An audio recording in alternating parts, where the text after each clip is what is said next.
சும்மா மற்ற கட்சிகளைப் போல ஒரு கட்சி, ஒரு தலைவர், தொண்டன் ஒழுங்கு இருக்கணும். அரங்கத்துக்குள்ள 1000 இருக்கலாம், அறைக்குள்ள 1000 பேசலாம். ஆனா வெளியில வந்தா நீ ராணுவ வீரன்கிறத மறந்துடக்கூடாது. கட்டுப்பாடும் ஒழுங்கும் இல்லாத இயக்கம் வென்றதாக வரலாற்றில் செய்தி இல்லை. அறைக்குள்ள வரும்போது அலைபேசி வெளியில தான் இருக்கும். இங்க வருவது, மணி ஒலிப்பது, உறுதிமொழி எடுக்கும்போது, அகவணக்கம் சொல்லும்போது மணி ஒலிப்பது, அநாகரிகத்தின் உச்சம். அதெல்லாம் வச்சுக்க கூடாது. என்னைக்காவது உள்ளரங்களை ஏதாவது ஒரு கூட்டத்தில் நான் அலைபேசியோட இருந்து நீங்க பார்த்திருக்கீங்களா? என்னுடைய அலைபேசி மணி ஒலித்து சரியாக 15 ஆண்டுகள் ஆயிடுச்சு. மணியே அடிக்காது. எந்த பெரிய மனிதரை சந்திக்க நான் போனாலும், யாரை சந்திக்க போனாலும் என்னோட அலைபேசி எடுத்துட்டு போறது கிடையாது. நீங்க இந்த அரங்கத்திற்கு எதற்காக வந்திருக்கிறீர்கள்? அலைபேசியில் பேசத்தான் என்றால் வெளியிலே இருந்து பேசிக்கொண்டே இருக்கலாம். இல்லை, இங்கே கலந்து ஆலோசிச்சு அடுத்த கட்ட நகர்வு என்னன்னு தெரிஞ்சுக்கிறதுக்கு ஆர்வத்தில் வந்திருக்கிறீங்க. இல்லை அண்ணன் என்ன சொல்ல போறாங்கன்னு கேட்க வந்திருக்கீங்கன்னா அதை தான் நீங்க கவனிக்கணும். ஒரு படம் எடுக்க விரும்புகிறீர்களா? முதல்ல பதிவு செய்யணும். புதிதாக கட்சியில் வர்றவங்கள பொறுப்பாளர், முதன்மை பொறுப்பாளர் யார்? கோகுலா அல்லது ஏழுமலையா? அது யாரு? அது கௌரியா? அங்க யாரு பொறுப்பாளர்? அவர்கிட்ட சொல்லணும். இத்தனை பேர் என்ன, ஒரு குழந்தைக்கு பேர் வைக்கணும். அது ஆண் குழந்தையா பெண் குழந்தையா? பேர் நீங்களே முடிவு பண்ணியிருக்கீங்களா? இல்லையா?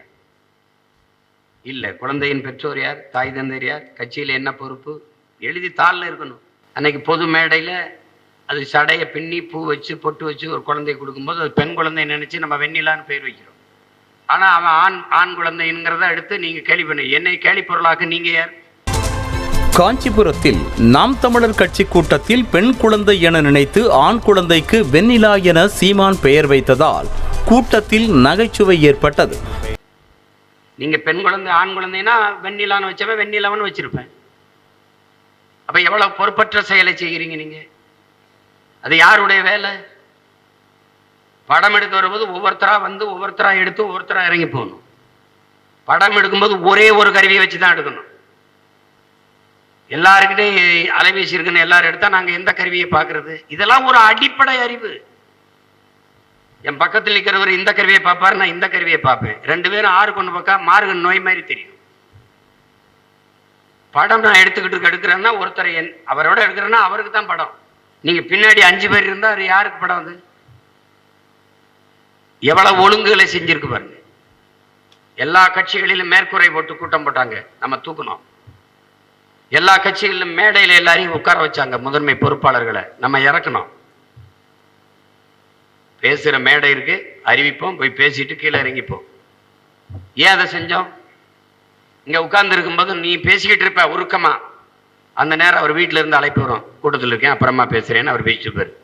அது பதிவாகி உலகம் பெற போகும். எவ்வளவு பொறுப்பற்ற செயல். இங்க நீ முக்கியமான கருத்தை பேசிட்டு இருப்ப, அவர் அண்ணா பெரியார் மாதிரி பக்கத்துல ஏதோ பேசிட்டு இருப்பாரு. நீ உயிரை கொடுத்து பேசிட்டு இருப்ப, ஆவேசமா பேசிட்டு இருப்ப, அவர் கொட்டாய் விட்டுக்கிட்டு இருப்பாரு, அவர் தூங்கி விழுந்துகிட்டு இருப்பாரு. நீ என்னத்தையும் செய், கீழே இருந்து செய். ஒவ்வொன்னையும் ஒழுங்கு செஞ்சுக்கிட்டே வருது இயக்கம். முதல்ல இதை கத்துக்கணும். சும்மா வர்றது, நீங்க பாட்டுக்கு அண்ணனை விட்டா நடந்து போவேன், என்னை பாதுகாக்க பேர்ல பிதிக்கி நசுக்கி நாசம் பண்றது, என் செருப்பை பிரிச்சு இழுத்து விடுறது, நீ பாட்டுக்கு நான் பாட்டுக்கு போவேன். இது என்னமோ என்னை பாதுகாக்கிறங்க பேர்ல கையை பிடிச்சிக்கிட்டு தள்ளு என்னை தள்ளி நாசமாக்கி ஏன்டா அவங்களோட மாட்டணும்ட்டு எத்தனை செருப்பை மிதிச்சு இருக்குது. அதுல இருந்து அந்த ஷூவை போட்டு சுத்திட்டு அதையும் மிதிக்கிறான். ஒழுங்கு. அது வேற வகுப்பு, அது தனியா எடுப்போம். இப்போதைக்கு ஒவ்வொன்றாக நீங்க நம்மள செதுக்கிக்கணும். ஒன்றை நீங்கள் உங்கள் ஆழ் மனதில் பதிவு செய்யணும்.